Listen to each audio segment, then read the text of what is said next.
I once made a video called Introduction to the Political Compass. The video was garbage and you shouldn't watch it. It did, however, get 15,000 views. In the video, I mocked the libertarian left by characterizing them as wanting to abolish everything. Today I am going to prove that the left really does like to abolish stuff, although perhaps not everything. Some leftists are idiots who do want to abolish pretty much anything and everything. Prisons, police, bedtimes, laws, and all of that kind of thing. These people are morons and you should mock them. Today I am talking about the far more valid, defensible, and desirable forms of abolition. Forms of abolition that establish a freer, happier society, in which all can live free from brutal oppression and exploitation. I intend on giving a brief case in favour of each of these positions. They will range from calls for complete abolition to slightly more nuanced examinations of harmful systems. Prepare for rambling. Do be aware that I wrote most of this at about 1 in the morning after drinking, so it may not be my finest work, but I am uploading it anyway. I hope you enjoy. Class is stupid and it needs to go. If we are going to divide people into two classes, it is generally most useful to divide them into those who own the means of production and those who work the means of production. The capitalists and the workers. There is a little more nuance that could be and should be inserted here, but today is not the day for that. I support the abolition of class. I want society to consist of a single class. A singular class of workers who democratically own and operate the means of production, with profit being shared among all. Class is abolished because class gains its significance from the differentiation between classes. Under such a system, two classes become one. The same people who work the means of production own the means of production. But why would I support such a crazy thing? Firstly, I like democracy. I think people should typically have a say in the big decisions that impact them. Wanting anything other than democracy amounts to wanting a ruler who despises you and regards you as too stupid to rule yourself. Either that or they want to constantly abuse their power over you, something equally undesirable to any rational person. I don't think people should be expected to live in a state of subservience at the hands of oppressive and exploitative autocrats. When the people are ruled, the people should rule themselves. This is the only way to have authority without having an unjust hierarchy. Class creates the conditions for mass oppression and exploitation. It creates massive power imbalances that lead to terrible immoralities. It means people are not entitled to the fruits of their labour. The capitalist economy necessitates that some rule as capitalists, while many more labour beneath them as workers. The system requires that some live in significantly worse conditions than their overlords, regardless of how hard and smart they may work. It is necessary to the system that many people, simply due to bad luck and circumstance, will be placed under the authority of oppressive and exploitative autocrats who have plentiful incentives to suck them of value, regardless of what immorality this justifies. Class is an evil social construct that facilitates massive oppression and exploitation. Class is an evil that facilitates massive suffering and inequality. Many people necessarily have to exist beneath cruel, oppressive, and exploitative autocrats. This arrangement is essential to the existence of class. Class divides people and encourages exploitation and oppression. Most importantly, class is not necessary. It is significantly more harmful than good, and it does not need to exist, and for that reason, it should go. It is irrational to desire a classless, highly democratic society, in which those who work the means of production are those who own and profit off of the means of production. Gender, like class, is very stupid and needs to go. Gender is a term that describes a set of social expectations and standards that are forced onto babies from the moment they are born. These social standards are forced upon people by the wider society from the moment they are born to the moment that they die. Gender is forced upon people based on their biological sex. Gender is not to be confused with biological sex.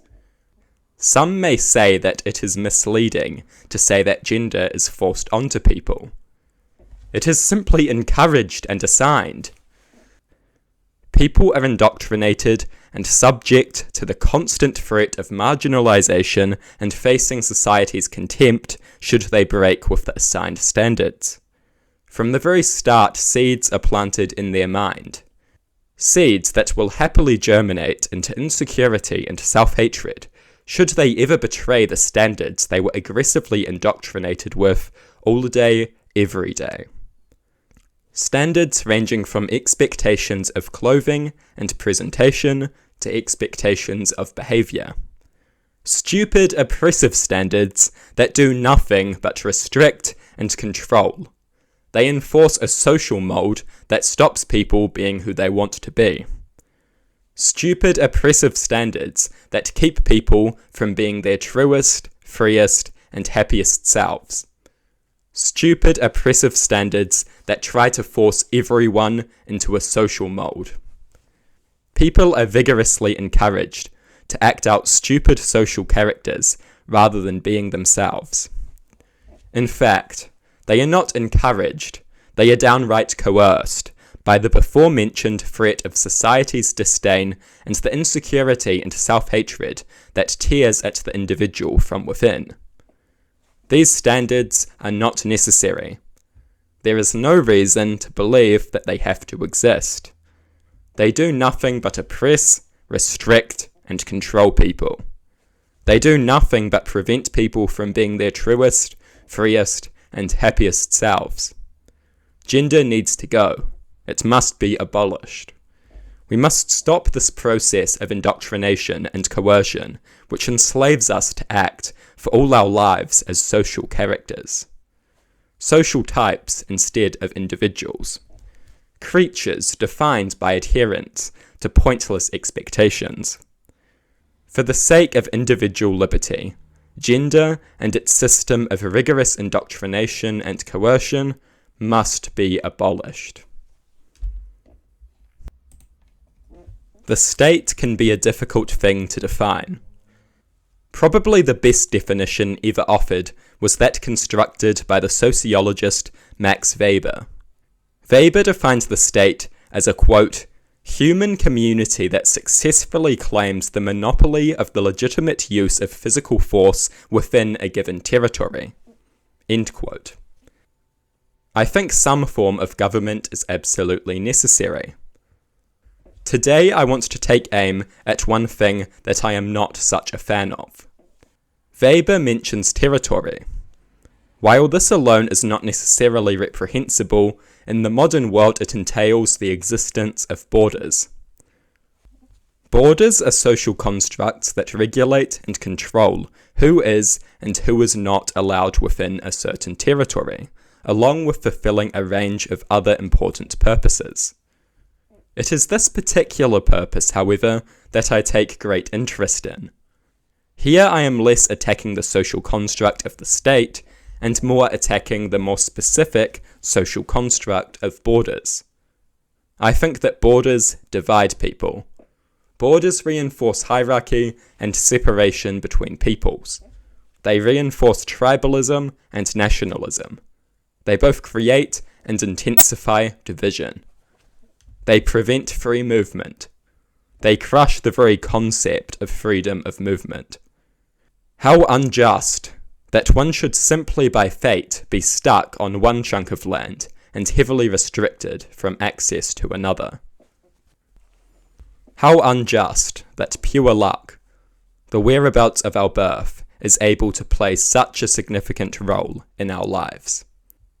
Pure luck controls where we are, which is of great significance to just about everything else. The freedom to be where one wants and with who one wants is one of the most important freedoms. Borders get in the way of that. They are a tyrannical institution that infringes upon the liberty of the individual to move freely.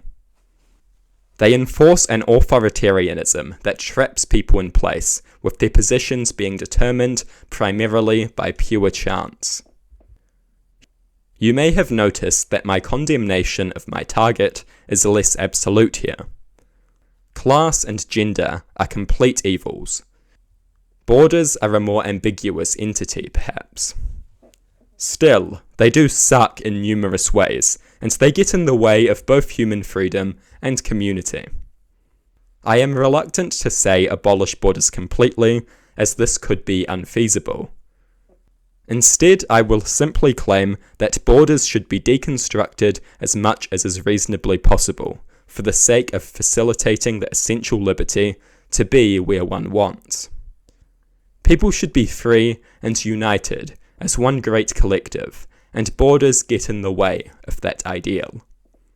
Their ability to impose harsh authority and restriction should be limited to the greatest possible extent.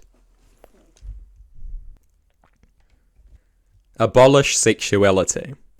Seems like a strange political goal. Abolishing gender will necessarily entail the abolition of sexuality as we understand it. Heterosexuality describes an attraction to people of the opposite gender. Homosexuality describes an attraction to people of the same gender. Without gender, these things don't exist, and everyone is necessarily pansexual. Sounds cool to me. People will almost without a doubt still exhibit many of the same characteristics, and you can be in relationships with them. You will just have to be more willing to take things on a case-by-case basis, rather than making broad statements about groups. Sexuality will be more of a you know it when you see it kind of a thing, rather than some thing that we apply broad and restricting labels to. This will probably be good for people. It will liberate them and open them up to options they may not have otherwise considered. It will free them from the constraints of modern gender and sexuality. Sexuality labels are basically useless as it is. People often fixate more on trying to live by describing a label than on trying to find a label that describes how they live. People are enslaved by labels. They love labels, they will force labels upon themselves, and they will live by them. In trying to understand who they are, they force themselves into a mold. In trying to understand who they are, they stop themselves from being who they are. Sexuality, as it is understood in the modern world, will naturally die with gender, and that is a good thing. It prevents enslavement to the label. It prevents a generalization-based, restrictive approach to sexuality. Without labels, there will still be people you like, and nobody will make you be in a relationship with people you don't like. You just have the pleasure of being free from the need to conform to a label that represents nothing but a restricting and controlling generalization. A label so surrounded by complex social and psychological forces that its accuracy can never really be understood. There is no greater liberation than the casting out of such a label.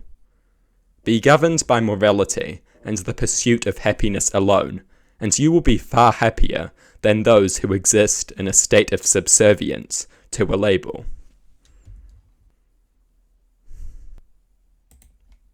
The abolition of race as a social construct.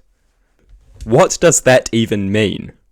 It means a society where nobody cares about race. The desirable state is one in which racial characteristics have about the same significance as hair colour or eye colour, or perhaps even less. They are insignificant because people do not care for them, and because they are not surrounded by forces of structural oppression. It could easily be said that the abolition of race, however, is less a goal to work towards and more the natural consequence of ending racism in our society. We should, however, keep it in mind as a desirable state of being. People's position in society should be determined by their choices, not by innate characteristics and the structural oppression associated with those characteristics.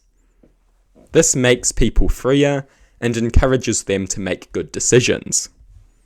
They are not constrained and restricted by their racial identity, and they are not stuck in impoverishment because of it either. Race should not be a politically significant topic in the future. Unfortunately, it is now, because racial oppression is still very real. Race should become as irrelevant and unimportant as hair colour and eye colour are now. Race should be abolished.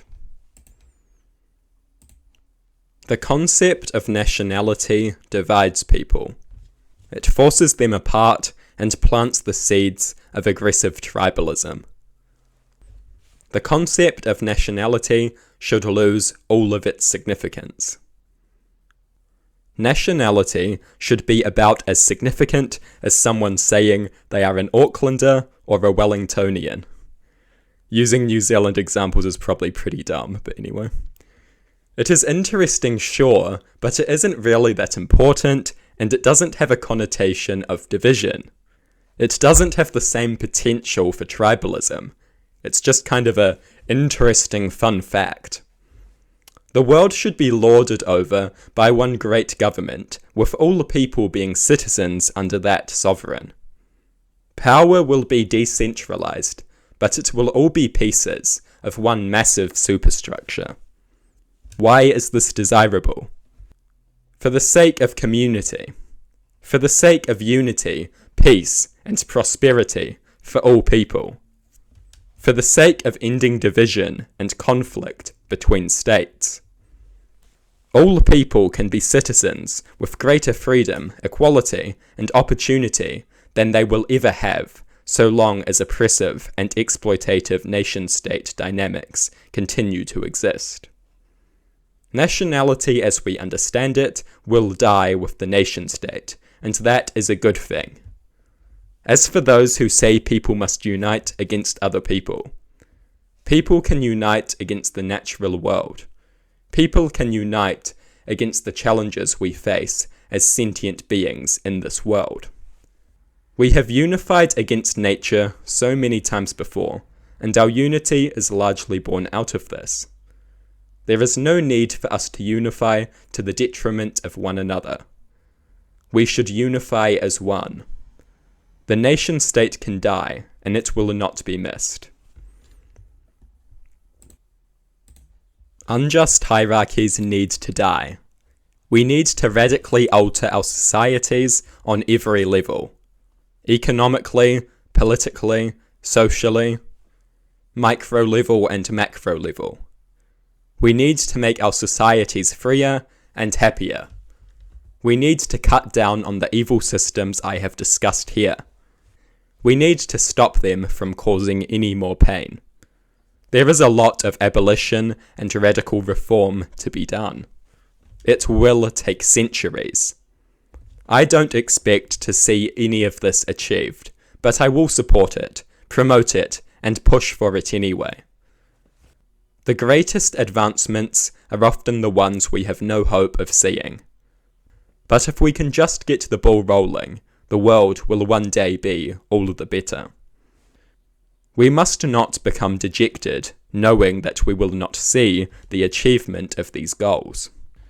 We must become hopeful, knowing that we can play a significant role in getting these ideas in motion. We must find satisfaction in that, and there is no reason that we shouldn't. Normalize discussing these things. Talk about gender abolition. Talk about the abolition of class. Talk about radically changing systems and institutions. Most people take these things for granted. You can be the one to inspire them to think differently. To think critically. to ask if these systems should even exist at all. Gets people to understand that these taken for granted features of society are firstly harmful and secondly able to be done away with and solved. Just gets people thinking. That is the first step. This video was not terribly in-depth. In fact, it was terribly not in-depth. Still, it certainly had some stuff that some people may find interesting, and I hope you enjoyed it.